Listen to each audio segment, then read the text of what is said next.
Halo semuanya, pada kesempatan kali ini kami akan menjelaskan mengenai demokrasi di tingkat lokal dan pemilihan kepala daerah. Video ini dipersembahkan oleh kelompok 3 yang beranggotakan Alfi Afriyanti, Sri Wahyuni, Nur Amalia, Robiatul Uhiyah, Ganendra Pradipta, Rafika Resti Fauzia, dan Muhammad Dafa Azikra. Demokrasi adalah sistem yang menetapkan rakyat sebagai aktor utama dalam pengambilan keputusan melalui partisipasi aktif dan keterwakilan. Demokrasi lokal yang didukung oleh kebijakan desentralisasi bertujuan memperkuat hubungan antara pemerintah daerah dan masyarakat. Kebijakan desentralisasi di Indonesia diatur dalam Undang-Undang Nomor 32 Tahun 1999 dan direvisi menjadi Undang-Undang Nomor 32 Tahun 2004, menunjukkan upaya pemerintah mendorong demokrasi di tingkat lokal. Prinsip demokrasi lokal menekankan partisipasi substantif masyarakat dalam perencanaan, pengambilan keputusan, dan evaluasi kebijakan.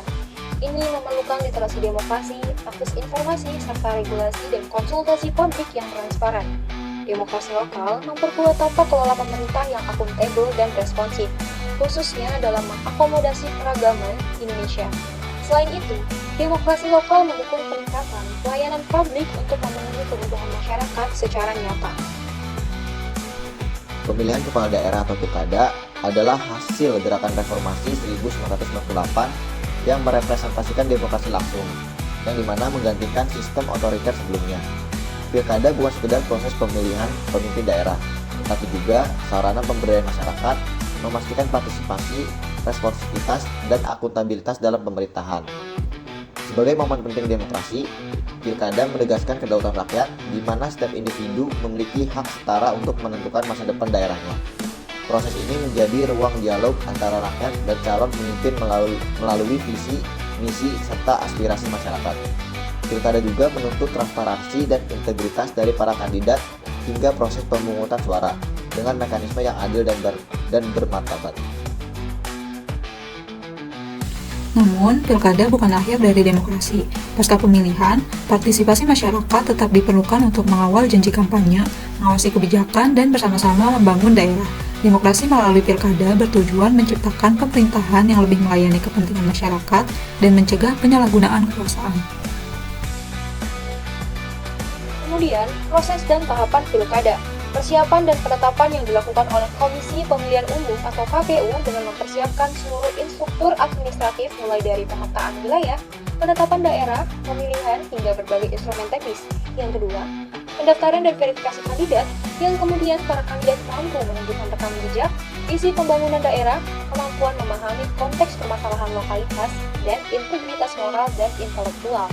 Yang ketiga, dialog demokrasi kampanye menjadi sebuah momen para kandidat berhadapan langsung dengan masyarakat untuk mempromosikan program pembangunan, mendengarkan aspirasi masyarakat, membangun komunikasi, dan menunjukkan kemampuan dalam memecahkan persoalan daerah. Yang keempat, masa tenang dirancang sebagai momen untuk masyarakat mematangkan pilihan, menghindari potensi konflik, dan mendorong pemilihan berdasarkan rasionalitas. Yang kelima, pencoblosan menjadi kedaulatan rakyat. Setiap warga negara menggunakan hak pilih secara bebas, menjaga kerahasiaan pilihan, dan berpartisipasi dalam proses demokrasi. Yang keenam, perhitungan suara yang menentukan transparansi pemilihan, kejujuran proses demokrasi, kepercayaan publik, dan sikap demokratis seluruh pemangku kepentingan. Yang terakhir, penetapan dan pelantikan sebagai serah terima amanah kepemimpinan, komitmen mengabdi kepada negara, dan awal perjalanan pembangunan daerah. Kelebihan dan kekurangan pilkada secara langsung. Kelebihan, pilkada langsung memungkinkan kepala daerah dipilih langsung oleh rakyat, sehingga mewakili suara mayoritas dan memiliki mandat yang kuat. Proses ini mencerminkan prinsip demokrasi yang menekankan kehendak rakyat, di mana kepala daerah diharapkan bekerja untuk kepentingan bersama, mewujudkan kesejahteraan, serta memenuhi visi dan misi yang dijanjikan. Dengan legitimasi kuat, kepala daerah merasa bertanggung jawab secara moral untuk peka terhadap kebutuhan masyarakat dan berhati-hati dalam mengambil keputusan. Pilkada juga berfungsi sebagai mekanisme kontrol, memungkinkan masyarakat mengevaluasi dan mengganti pimpinan yang tidak memenuhi harapan, sehingga membatasi perilaku dan kebijakan yang tidak sesuai dengan aspirasi rakyat. Kekurangan. Pilkada langsung memiliki beberapa kekurangan, diantaranya adalah biaya penyelenggaraan yang sangat besar untuk mencakup 38 provinsi dan 514 kabupaten kota. Selain itu, Praktik money politik sering terjadi di mana calon kepala daerah memberikan iming-iming materi kepada pemilih yang merusak semangat demokrasi dan menciptakan ketidakadilan. Konflik horizontal antar pendukung calon juga kerap terjadi yang memicu kerusuhan dan perusakan fasilitas publik. Nah, setelah terpilih, banyak pemimpin daerah merasa perlu mengembalikan modal kampanye melalui korupsi yang merugikan kepentingan rakyat. Lalu, fenomena dinasti politik juga menjadi masalah dengan kekuasaan yang berputar di lingkup keluarga tertentu yang mengabaikan prinsip demokrasi dan keberagaman. Tantangan dan problematika money politik. Money politik atau politik uang tentunya merujuk pada praktik penyalahgunaan uang untuk kepentingan individu maupun kelompok, yang dimana politik uang ini bertujuan untuk mempengaruhi politik sesuai dengan kepentingan yang diinginkan. Dalam praktik money politik tentunya akan memberikan dampak negatif yang akan merugikan orang lain. Salah satunya yaitu korupsi dan penyalahgunaan kekuasaan yang dimiliki oleh salah seorang oknum.